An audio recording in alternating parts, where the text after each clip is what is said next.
বৌদি, তোমার বোনের বিয়ে হয়ে গেছে? না, এখনো হয়নি। তো আমার সঙ্গে লাগিয়ে দাও। তুমি কি করো?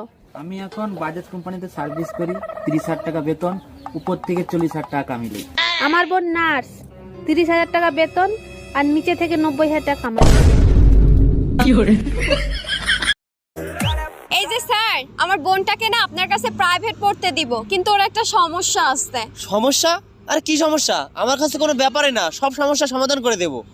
ও না করে বলে। আচ্ছা, ওটা কোনো ব্যাপার না, ওটা আমি সব ঠিক করে দেব। আচ্ছা, তুমি কবে থেকে আসবা? বাল আসবো। কি? না, আসলে ও বলতে চাইছে কাল আসবো। আচ্ছা, একটা কথা বলি, সত্যি সত্যি উত্তর দিবা, একদম মিথ্যা বলবা না। কি বলো এগুলো? আমি কি আজ পর্যন্ত তোমার মিথ্যে কথা বলছি? বলো কি জানতে চাও। আচ্ছা, তোমার সাথে যদি কালো একটা মেয়ের বিয়ে হতো তখন তুমি কি করতা? শোনো, কালো হোক আর সাদা হোক, বিষ তো বিষই, তাই না? এই যে শোনো, কি? আমার বিয়েতে মত ছিল না, আমার বাবা মার ইচ্ছেতে বিয়ে করেছি। আমার 3টে শর্ত আছে। বলো। 1, যেই দিন আমার চুল বাঁধা থাকবে সেই দিন আমার রোমান্সের মুড থাকবে না। 2, যেই দিন আমার চুল হাফ বাঁধা হাফ খোলা থাকবে সেই দিন আমার ইচ্ছে থাকতেও পারে না থাকতেও পারে। 3, যেই দিন আমার চুল খোলা থাকবে সেই দিন আমার পুরো মুড থাকবে। আমারও 3টে শর্ত আছে। বলো। 1, যেদিন আমি 1 প্যাক খেয়ে আসবো সেদিন আমার মুড থাকবে না। 2, যেদিন আমি 2 প্যাক খেয়ে আসবো সেদিন আমার মুড থাকতেও পারে না থাকতেও পারে। 3, যেদিন আমি 4 প্যাক খেয়ে আসবো সেদিন তোমার চুল বাঁধা থাক ইয়া খোলা থাক, আমি কিছুই মানবো না। কি? হ্যাঁ। আচ্ছা, সত্যি করে একটা কথা বলবা, তোমার প্রথম ভালোবাসা কে ছিল? তোমার কাছে মিথ্যা বলে আমার কোনো লাভ আছে? আমার প্রথম ভালোবাসা আমার বাবা ছিল। সব মেয়েরাই বাবাকে ভালোবাসে। আর তোমার দ্বিতীয় ভালোবাসা কে ছিল? দ্বিতীয় ভালোবাসা আমার সন্তানরা। আরে বাবা আর সন্তানের মাঝখানে যে ভালোবাসাটা ছিল সেটা কে ছিল? ওটা ভালোবাসা ছিল না, ওটা আমার জন্য দুর্ঘটনা ছিল। করবো না আমি তোমার সংসার, থাকো তুমি তোমার মেয়েকে নিয়ে, আমি চললাম বাপের বাড়ি। বাবা, মা চলে যাচ্ছে, মাকে আটকাও। কেন? তুই বলছিলি না বাবার বিয়ে খাবি?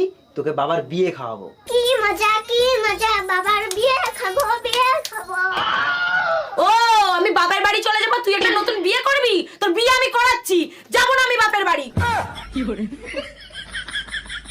বৌমা, ভাসুর হয়ে আমি একটা কথা বলছি, কিছু মনে করনি। তোমার যা যতদিন না বাপের বাড়ি থেকে আসছে ততদিন একটু ঘুম থেকে উঠে তাড়াতাড়ি বাসি কাজগুলো করবে। বৌমা হয়ে তাহলে আমিও একটা কথা বলি। বলো। তোমার ভাইকে বলবে রাতে যেন আমাকে তাড়াতাড়ি ঘুমোতে দেয়। আজ 5 বছর পর আমার স্বামী বিদেশ থেকে ঘরে ফিরবে। লালি! আরে লালি, চোখ বেঁধে রেখেছো কেন? তুমি যেদিন থেকে বাইরে গেছো আমি সেদিন থেকেই চোখ বন্ধ করে রেখেছি।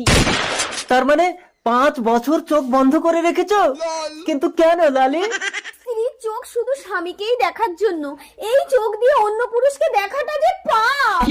আরে পাগলি, স্বামীকে যদি মন থেকে ভালোবাসো, অন্য পুরুষকে দেখলেই বাকি। না, অন্য পুরুষকে দেখলে আমার সারা গাহক পা কিরম একটা হয়। লালি, তুমি না সাক্ষাৎ সতী। চলো না একটু ঘরের ভেতরে। আস্তে টেনো না, পেটে বাচ্চা। কি করে? কে? আমি তো 5 বছর বাইরে ছিলাম। বলতে পারবো না গো, আমি তো চোখে দেখি না। আমি কেন মরি না?